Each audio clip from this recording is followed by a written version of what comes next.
نلتقي من جديد أصدقائي مع برنامج تصميم لمكتبة إعارة كتب. البرنامج موجود في قسم الإي ضمن مجلد 7 MDR 777. هذا البرنامج له عدة مجلدات. المجلد الأول اسمه CUS، يحتوي على الملفات التي سوف ننشئها ككتب وكمستعيرين. المجلد الثاني هو الفونتس الذي يساعدنا في إنشاء الباركود. المجلد الثالث هو اسمه بي الذي يحتوي على الصور والخلفيات. الملف الأول باسمي إنه يساعد على تفقيد المبالغ إذا أردنا طباعة الفاتورة أو الاستعارة، إنها غير مستخدمة لكنها ضمنيا موجودة ضمن البرنامج. الملف الأساسي أو العقل المفكر اسمه الأساسي، هو الذي يحتوي على الواجهات وعلى النماذج التي تحرك هذه المجلدات. الملف الباركود إنه ملف مستقل يستطيع من خلاله المستخدم من طباعة الباركود ولصق اللصاقات على الكتب. إنها الأيقونة التي نضعها اختصار سطح المكتب، وهذا ملف نصي لاستقلال البرنامج. لنستخدم البرنامج ونرى الميزات الموجودة فيه. الآن تم إقلاع الإكسل وظهرت الواجهة الخاصة بالبرنامج. البرنامج بسيط جدا، له واجهة مستعير جديد وكشف المستعيرين، وله واجهة كتاب جديد وكشف الكتب. طبعا له الحركة لكي نستدل ما هي الحركة التي تمت. هنا عملية إحصاء كم مستعير لدينا هنا وكم كتاب لدينا لعدم الدخول ومضيعة الوقت. البرنامج يحدث البيانات بهذه الخانة وبهذه. أما عملية استعارة، من هنا نستطيع أن نأخذ الكتاب ونعطيه للمستعير، ومن هذا الزر نستطيع إرجاع الكتاب من المستعير وإعادته إلى كشف الكتب. طبعا هذه حركة الاستعارة وحركة إرجاع الكتاب تسجل في واجهة الحركة.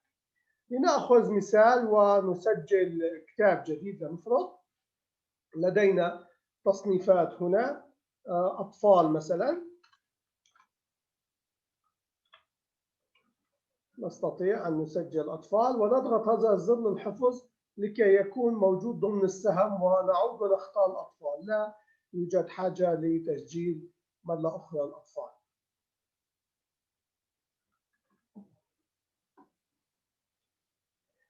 هنا الباركود نستطيع أن نكتب باركود لنفرض 777. اسم الكتاب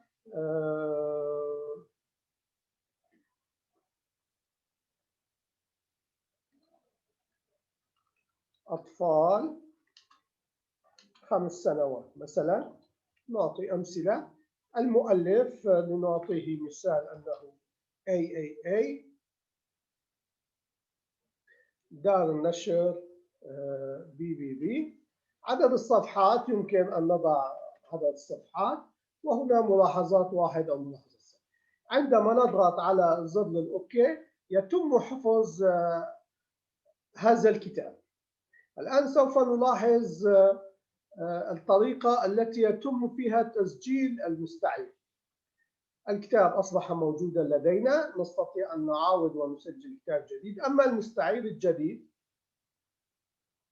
يمكن أن نضع الاسم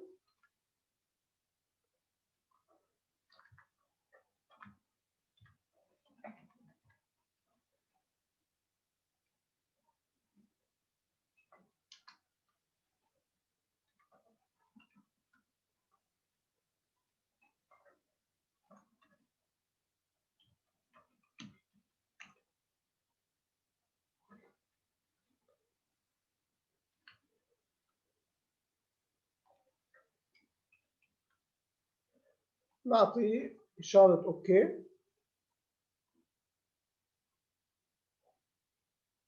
الآن نحن سجلنا المستعير. بقي لدينا أن نلاحظ الكشف الموجود في هذا المستعير والكشف الموجود في الكتب. الآن يطلب مننا مستعير جديد، لا نريد. ندخل إلى كشف المستعير، نلاحظ أنه لدينا مستعير أول، مستعير ثاني، المستعير الثالث. هذا كشف. إذا نقلنا مزدوجي على المستعير الذي تم إدخاله،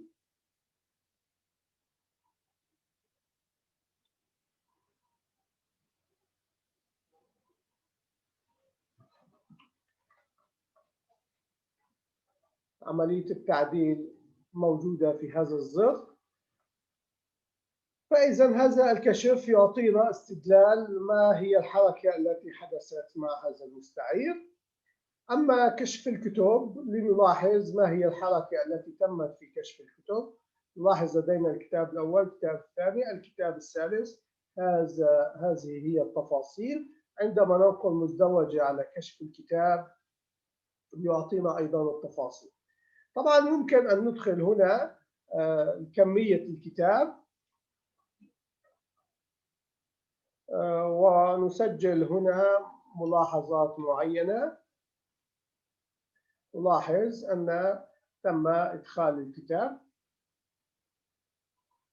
الآن سوف نقوم بعملية استرجاع الكتاب، استعارة. سوف نعير الكتاب إلى الشخص لكي يستفيد منه. الواجهة غير معقدة، فهي بسيطة. ننقر إشارة الضرب ونختار الاسم الذي نريده، تبرمجة. وهنا يمكن أن نختار الباركود التي تم تصنيفه، فتم إدخال الكتاب ونضغط زر إعارة. فإذا هذه هي الطريقة. أولا نختار اسم المستعير ونضغط الباركود الخاص بالكتاب، وفي النهاية نضغط زر إعادة الكتاب. هذه الحركة الآن هي موجودة في الحركة. لنعيد ونرجع الكتاب. الآن سوف نضغط زر إرجاع الكتاب، وهو ضروري لكي نعيده ونرجعه لشخص آخر يستعيره. هنا نستطيع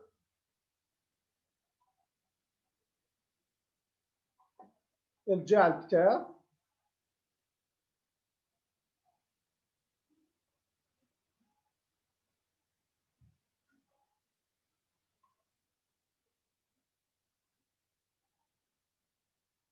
فإذا نعود ونغير الاسم ونضغط الباركود. أوتوماتيكيا تم تسجيل الكمية أو العدد ناقص 1 ونسجل إرجاع الكتاب. انتهى شرح البرنامج. البرنامج بسيط جدا، عملية إدخال وإخراج وعملية تعريف الكتاب ومع عملية تعريف المستعير. الحركة وهي الواجهة الأخيرة التي سوف تعطينا تفاصيل. لاحظ نحن يهمنا التفاصيل الأخيرة، أنه في تاريخ والساعة المعينة تم استعارة الكتاب وتم إعارة الكتاب. شكرا لمتابعتكم. نلتقي غدا إن شاء الله في درس جديد بأمان الله.